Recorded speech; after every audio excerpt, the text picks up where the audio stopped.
Hi, Liz. Hi, John. Hi, everybody. I'm John. We make appearances together from time to time, and a number of people find this very confusing.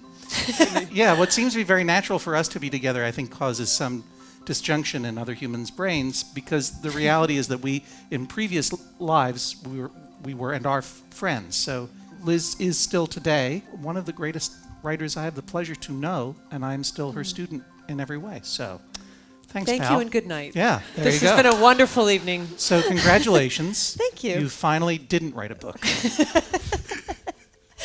I didn't Which write a is book. this book that you did This not is a book write. that I did not write. Although when I... Unless this is a massive, exciting literary fraud. It is. Like a new J.T. Leroy thing you're pulling Or off. like Eat, Pray, Love. Oh, yeah, I'm right. just kidding. That's not. Also found in my great-grandmother's attic, Eat, Pray, Love. What a big reveal this is turning out to be. My great-grandmother published this cookbook in 1947. She was a columnist for Philadelphia newspapers and Delaware newspapers writing about food, and a terrific, natural, lively, vivid writer.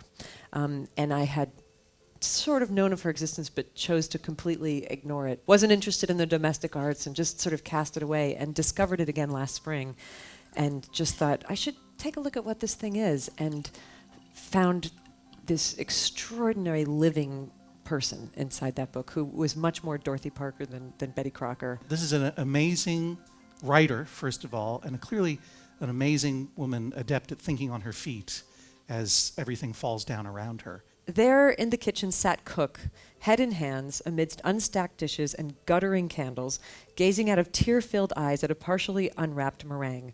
The threatened headache was a grim reality, and the poor creature could barely get upstairs. She's a young wife and mother in an age where entertaining was very, very formal. And she talks about one of the first formal dinners she gave with lots of servants and a cook, and a menu that was 15 lines long and includes the obligatory green turtle soup course, which sadly has been abandoned.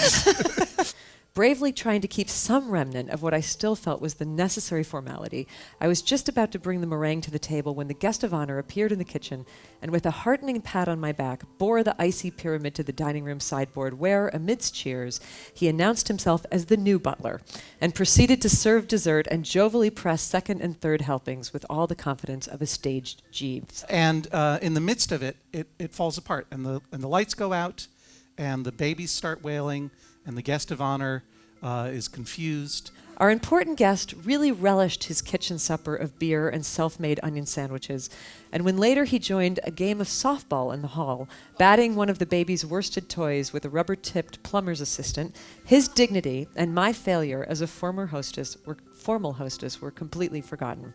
And yet somehow it all becomes rescued in a way that I think colors the entire book, which in many ways is as much a memoir as it is a book about how to cook calves' tongues. Since then, I have been shuttled financially and physically between a 12-room house in the suburbs, a 4-room shack in the country, numerous summer cottages, and a small city apartment.